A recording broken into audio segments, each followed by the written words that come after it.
Sebagai salah satu negara maju di Asia, aktivitas perekonomian di Korea Selatan adalah salah satu yang tertinggi di kawasan ini. Dua bidang perekonomian yaitu pertanian dan perikanan adalah dua bidang yang mempunyai kontribusi yang cukup besar di perekonomian Korea Selatan. Pada musim tanam dan panen, sektor pertanian dan perikanan di Korea mengalami kelangkaan akut akan tenaga kerja, yang sifatnya tiba-tiba, sementara, atau jangka pendek. Untuk itu, pemerintah Korea Selatan membuat Seasonal Working Program atau dikenal dengan istilah SWP. Seasonal Working Program atau yang dikenal dengan istilah SWP merupakan program penempatan pekerja migran jangka pendek di Korsel yang mekanismenya dilakukan di bawah Kementerian Kehakiman atau Ministry of Justice, bukan Kementerian Ketenagakerjaan Korsel atau MOEL atau di luar skema EPS, Employment Permit System. Jangka waktunya meliputi program 90 hari, datang dengan visa jenis C4, atau paling panjang 5 bulan, datang dengan visa jenis E8. Dalam program SWP, Ministry of Justice mensyaratkan dibentuknya kesepakatan atau MOU tentang penempatan pekerja musiman antar pemerintah daerah di Indonesia dan di Korsel. Dalam hal ini, Pemda Indonesia akan bertindak sebagai promotor, penjamin, sekaligus lembaga penyeleksi dan pengirim PMI terkait. Alokasi jumlah tenaga musiman yang bisa ditempatkan oleh masing-masing Pemda di Indonesia tergantung kebutuhan dari Pemda di Korsel dan persetujuan dalam MOU. Seluruh biaya penempatan mulai dari pra-keberangkatan, tiket pesawat pulang pergi Korsel Indonesia, biaya administrasi, logistik, visa, asuransi kesehatan dan atau PCR COVID-19 dan lain-lain sepenuhnya menjadi tanggungan PMI dan Pemda asal di Indonesia. Pihak Korsel tidak mengeluarkan biaya sepeser pun untuk mendatangkan para PMI tersebut. Kewajiban Pemda atau perusahaan di Korsel berupa usulan atau rekomendasi visa, pemberian gaji sesuai upah minimum di Korsel, honor lembur, akomodasi di Korsel, fasilitas hiburan atau istirahat, dan asuransi kecelakaan kerja standar. Program ini tidak membutuhkan pelatihan, kecakapan bahasa, ataupun masa orientasi. Begitu tiba di Korsel dan siap kerja, para pekerja migran akan diberikan penjelasan singkat oleh seorang penerjemah mengenai pekerjaan fisik yang harus dilakukan dan fasilitas yang ada di pertanian atau lokasi tambak.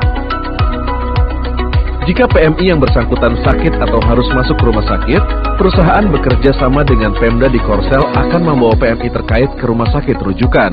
Namun biaya ditanggung sendiri oleh PMI, kecuali untuk kecelakaan kerja yang akan ditanggung asuransi.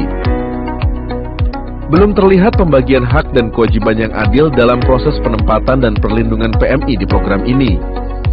Dengan kata lain, program pekerja musiman tersebut masih berat sebelah, yakni hanya menguntungkan di Korsel. Dengan adanya pandemi COVID-19, bahkan berpotensi turun drastis pada tahun ini dan di masa mendatang, seiring dengan makinnya sulit bisnis pertanian dan perikanan akibat penurunan demand. Potensi masalah lainnya adalah eksploitasi tenaga kerja, karena intensitas pekerjaan yang tinggi, sementara tenaga kerja terbatas. Overstayer, karena masa penempatan yang pendek dan sulitnya menyelesaikan dispute ketenaga kerjaan yang mungkin timbul karena SWP bukan program di bawah Kementerian Ketenagakerjaan setempat. Sekiranya terjadi dispute, diperkirakan Ministry of Justice akan mengambil langkah memulangkan pekerja atau deportasi, di mana hal tersebut tidak menguntungkan bagi PMI. Mengingat ketiadaan training yang memadai, dikhawatirkan angka kecelakaan kerja meningkat akibat pekerja yang tidak terbiasa dengan penggunaan mesin atau alat kerja yang digunakan. Juga bagi PMI, benefit finansial dan manfaat perlindungan yang didapat tidak seutuh program EPS yang sudah berjalan antara Indonesia dan Korsel.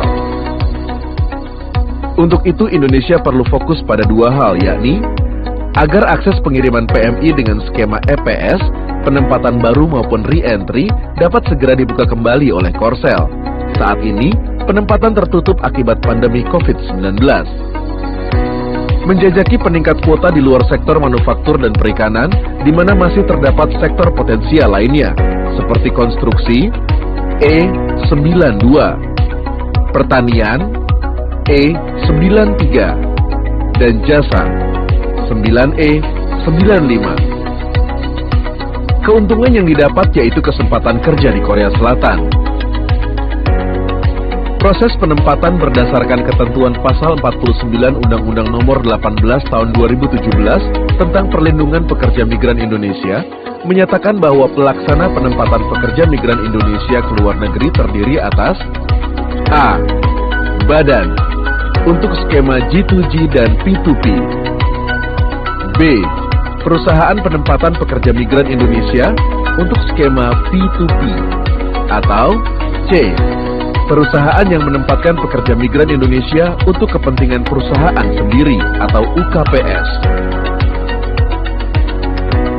Berdasarkan ketentuan pasal 23 PP nomor 28 tahun 2018 tentang kerjasama daerah, diatur bahwa objek kerjasama daerah dengan mitra luar negeri, yaitu A. Pengembangan ilmu pengetahuan dan teknologi. B. Pertukaran budaya. C. Peningkatan kemampuan teknis dan manajemen pemerintahan. D. Promosi potensi daerah. E. Objek atau kerjasama lainnya yang tidak bertentangan dengan peraturan perundang-undangan. Kesimpulan yang dapat disampaikan yaitu berdasarkan ketentuan pasal 49 Undang-Undang Nomor 18 Tahun 2017 tentang PPMI, maka pemerintah daerah bukan pelaksana penempatan. Dengan demikian, pemerintah daerah dilarang melakukan penempatan PMI.